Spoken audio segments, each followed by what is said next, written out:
She walked into the restaurant hoping for a quiet meal, but her skin spoke louder than her silence. When 3 white men called her a nobody, they didn't know they were taunting a war-hardened shadow. What happened next was filmed by every phone room, and it changed how this town saw power forever.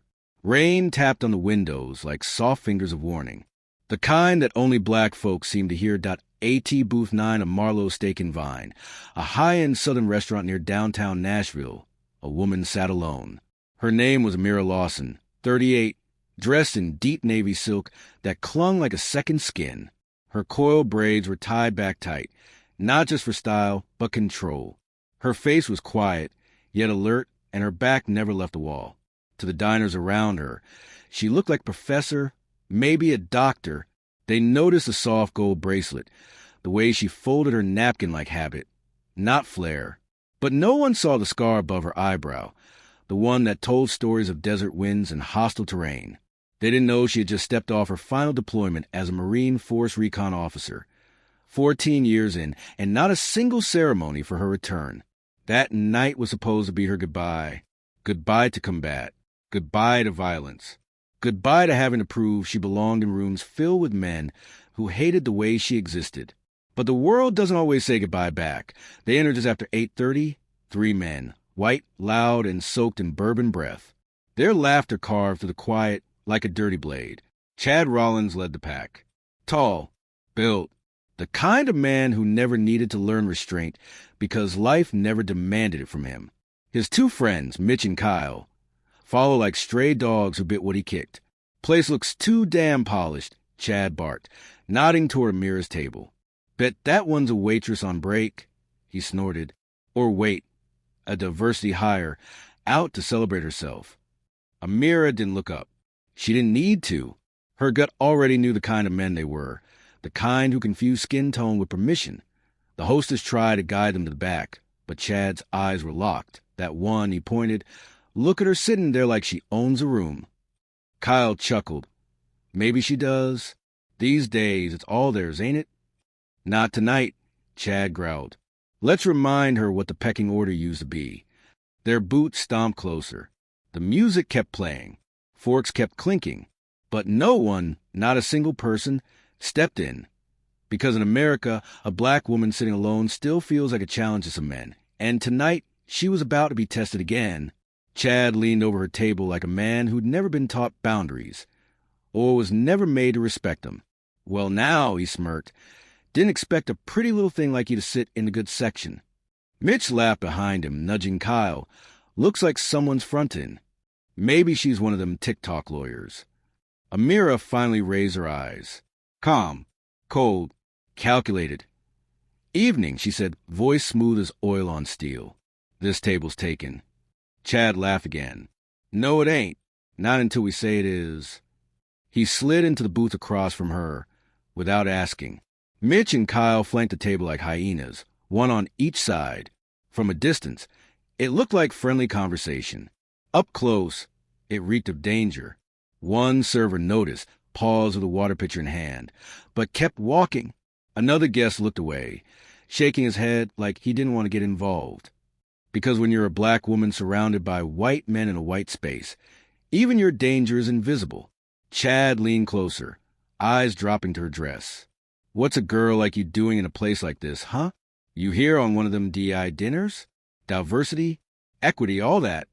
Amira didn't flinch. She'd heard it before. In boardrooms, on bases, on sidewalks in cities that claimed to be liberal. It was always dressed up differently, but it smelled the same. I'm having dinner, she replied. Alone. Please leave. Chad's smile faded. That word, please, it hit men like him different. To them, it wasn't a boundary. It was a challenge. Come on now, Kyle said, slurring slightly. Don't be like that. We're just being friendly. You people are always cry about inclusion. Well, here we are. That word, you people, the poison, and it didn't even register in their voices anymore. It was casual, like a joke at someone else's expense. Always someone darker. She reached slowly for her purse, but Chad grabbed her wrist hard. You're not going anywhere, sweetheart. Not till we get to know each other better. The moment his skin touched hers, something shifted, not just in her, but in the air. It was like the restaurant held its breath. Every cell in Amira's body screamed, not in panic, but in preparation. 4 tours. 13 years of camouflage and coded slurs. Of commanding men who doubted her. Of dodging bullets with black female stitched across her chest like a warning and a dare. Amira Lawson had once pulled a fellow soldier from a burning Humvee while bleeding from her own leg.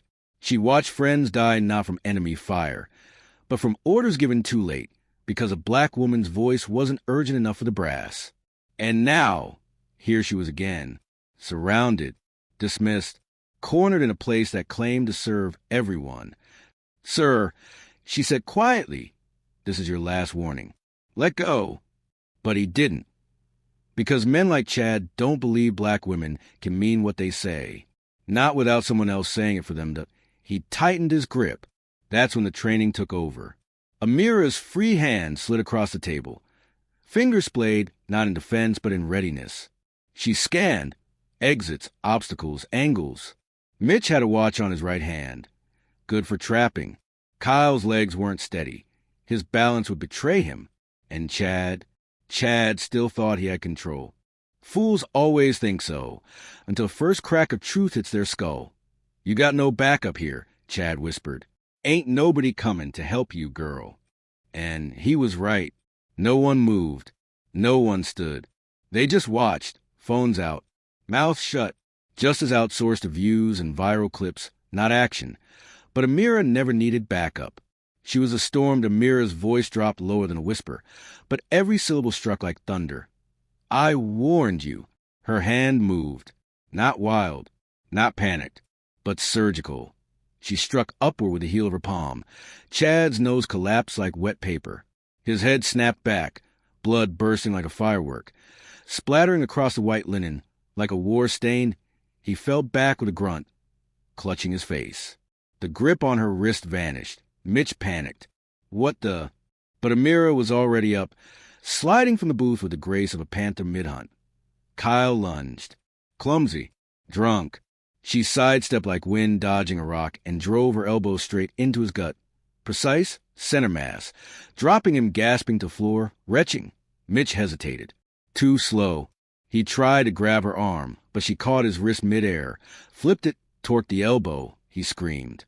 And with one final shift of weight, she sent him flipping over the table like a bag of trash dumped on the floor. The room dead silent, forks frozen in midair, wine glasses trembling, and every phone in the room pointed toward the wreckage. Chad rolled on the ground, moaning through his broken nose. Kyle writhed beside the booth, coughing. Mitch lay still, whimpering with his arm bent the wrong way. 3 men down, 1 black woman. Standing. Not even breathing hard. Her braids still tight. Her lipstick unbothered. The only thing out of place was a rip at the sleeve of her dress. A scar the moment. No applause. No cheers. Just stunned eyes that had witnessed something raw, violent, and absolutely necessary. Then she spoke, voice calm, clear, and unshaken. "Y'all saw me ask. You saw me wait. This wasn't my choice. But I made it mine." She picked up her purse, pulled a $100 bill from her wallet, placed it gently on the table for the cleaning staff, and turned to walk toward the exit like she'd just closed a chapter. Not cracked bones. That's when the door opened, and in stepped Detective Leon Hayes, black, 50s, off-duty, but always reading the room.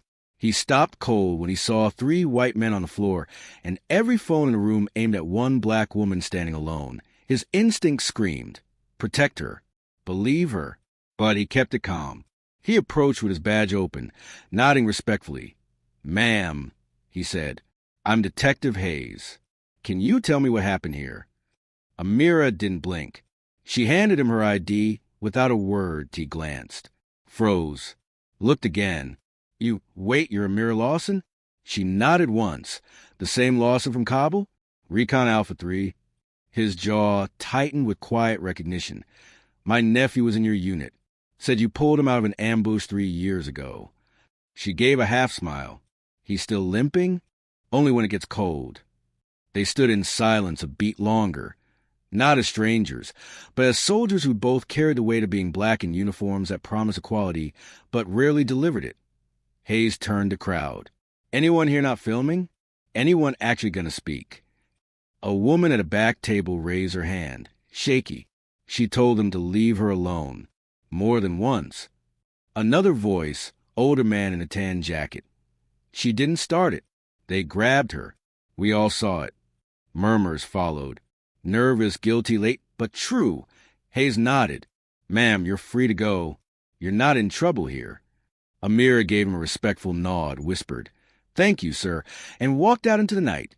The door shut behind her like a final breath of BY midnight. The security footage had hit social media at BY dawn. It had 2.6 million views. The title read, Black woman brutally harassed by 3 white men. Then this happened, but the comments told a deeper story. She warned them. They thought she was weak. She's a warrior. Why are black women always forced to defend themselves and justify it? This is why we teach our daughters situational awareness.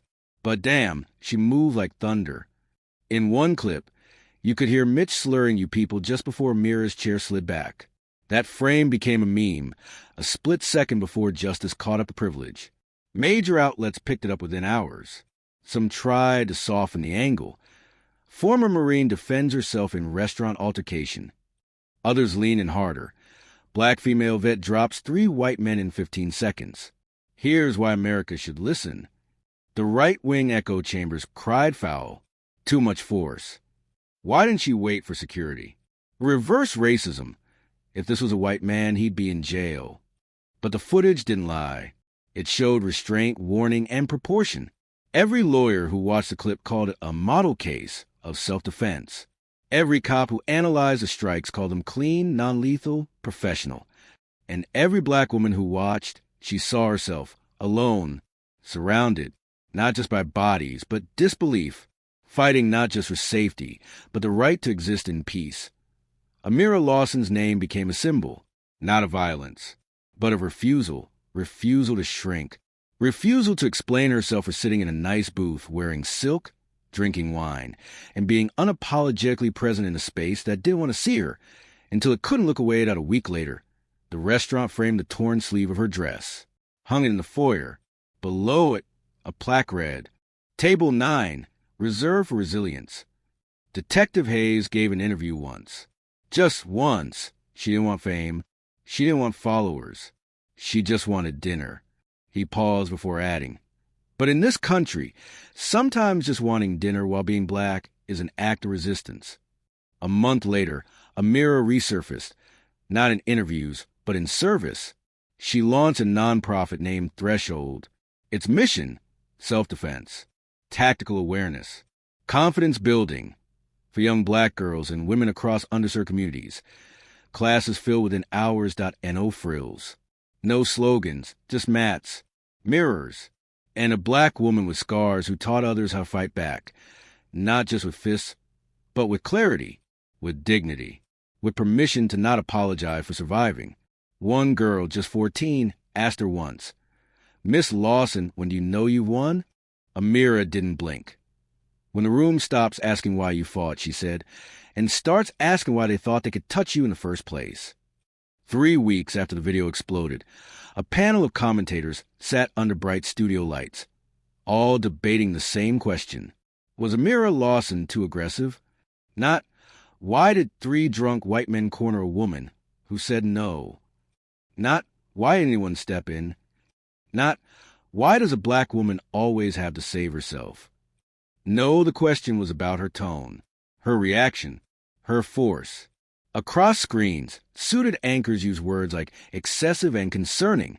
A retired colonel muttered, She was trained to kill. That's dangerous in civilian settings. A white female anchor sighed and said, Maybe they were just flirting and misunderstood. She could have walked away. But the footage kept playing, and every time it did, the lie unraveled a little more, because the truth was visible in her restraint, in her posture, in how long she waited, and how cleanly she stopped. She could have broken bones that night. She didn't. She could have drawn blood with purpose. She didn't. She fought like someone who knew the difference between a threat and an inconvenience, and still gave the threat every chance to back off. At an HBCU town hall, a student stood up and said, "Miss Lawson didn't just defend herself. She defended all of us who've ever been told we don't belong." That clip alone went viral. 18 million views in 4 days. IT triggered open letters from veterans, civil rights leaders, and even former military instructors. A retired black general wrote in The Atlantic, "Her hands were trained by our nation, but her dignity was trained by something deeper. Centuries of surviving a country that still debates if black lives are even real when they bleed." Meanwhile, Amira stayed silent. She didn't tweet, didn't post, didn't try to ride the wave. She just kept teaching. Threshold centers popped up in Atlanta, Detroit, and Newark. Each one opened in a gymnasium repurposed from forgotten neighborhoods. Each one was filled by women who knew exactly what it meant to be silenced, cornered, and still told to smile. They didn't come to learn how to fight. They came to learn when not to be still. And on the anniversary of that night, 1 year to the date, Amira returned to Marlowe's Steak and Vine. Not for publicity, not for vengeance, but for closure. She wore a simple black coat. Same posture, same silence. The manager, a young black woman now, greeted her with reverence. "We've been saving your booth," she whispered, every night. Amira smiled. "I don't need it saved. I just need it respected." She sat, ordered wine, ate alone. No phones. No gawking. Just silence that, for once, wasn't dangerous. It was earned. She left quietly that night. No cameras. No reporters. No final statements. Just a coat against the cold and the steady rhythm of her boots on wet pavement. Each step echoing 1,000 silent moments when black women bit their tongue instead of speaking, shrank instead of standing, laughed it off instead of fighting back. But Amira had rewritten that rhythm. She hadn't just survived injustice. She had stared it down, pinned it to the floor, and walked away before it got the chance to explain itself. In the months that followed, the ripples turned to waves. A national self-defense bill passed with bipartisan support, inspired by the footage of the Booth 9 incident. It mandated funding for free training programs for women in low-income communities. They called it the Lawson Act, but she never stepped forward to take credit. Not once. One spring morning, a young girl in Philadelphia stood in front of a mural freshly painted on her school's gym wall. It showed Amira mid-motion, one hand up, one knee grounded, eyes fierce. Above her head, in bold white paint, were the words, "Be still until you decide to move." The girl stared at it for a long time, then turned to her coach and said, "I want to be like her." The coach smiled. "Then learn to stand before you punch." That's what she teaches. That's what makes her dangerous and holy at the same time. Amira never returned to the spotlight, but her legacy moved through locker rooms, whispered in sister circles, echoed in self-defense classes and civil rights panels alike. Because what happened at that table wasn't just about power. That IT was about the audacity of peace being interrupted and the righteousness of a black woman deciding, "Not this time."